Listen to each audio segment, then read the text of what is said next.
Buenos días.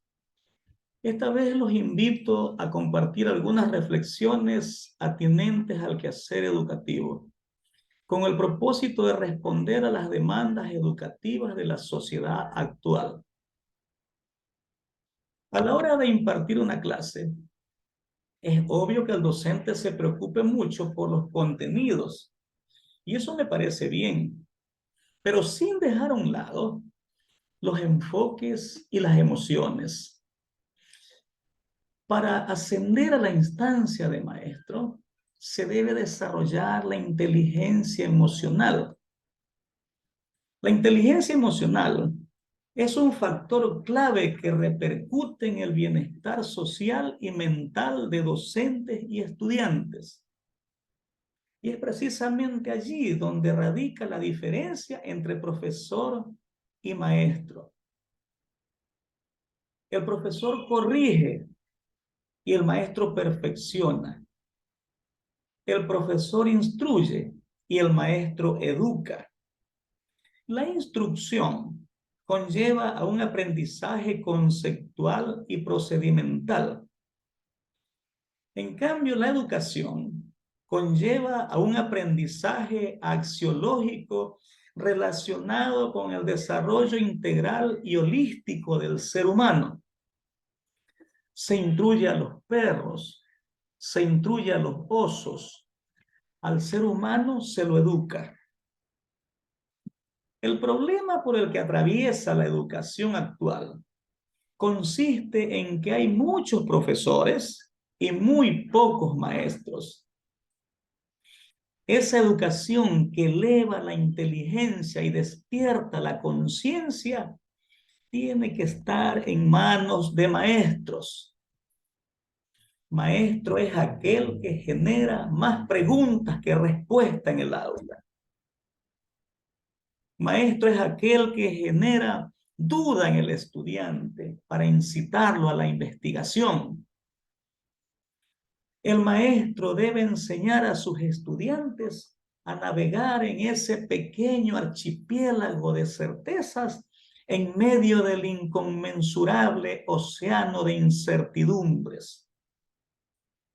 Ese papel solo lo desempeña un maestro que jamás podrá ser reemplazado ni con el más sofisticado modelo tecnológico. Cuando asistimos a una conferencia sobre pedagogía, a menudo escuchamos a un erudito hablando del aprendizaje significativo, andamiaje, educación emancipadora de Freire, zona de desarrollo próximo, etcétera, etcétera. Pero poco o nada se escucha de los postulados de Daniel Goleman, que nos habla de la capacidad de reconocer las emociones, tanto propias como ajenas, y de gestionar nuestra respuesta ante ellas. Desde la magistralidad se escuchan cosas impresionantes.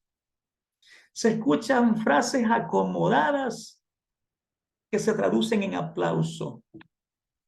Pero eso no garantiza que dichos postulados sean aplicables en todo contexto de aprendizaje.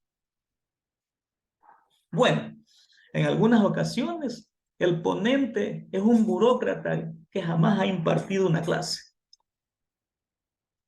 El maestro en su práctica docente debe considerar los postulados de Ausubel, Freire, Vygotsky, entre otros. Y técnicamente eso me parece correcto. Pero sobre todo, el docente debe aplicar la inteligencia emocional. Ese es el camino que tenemos en educación. Si el docente desarrolla su inteligencia emocional, estará en capacidad de darle unas pinceladas de humanismo, afecto y empatía a su clase. En un ambiente educativo de cercanía y confianza, donde los jóvenes se sientan queridos y aceptados. debemos educar desde los afectos, porque los afectos se convierten en sentimientos y los sentimientos se transforman en actitudes.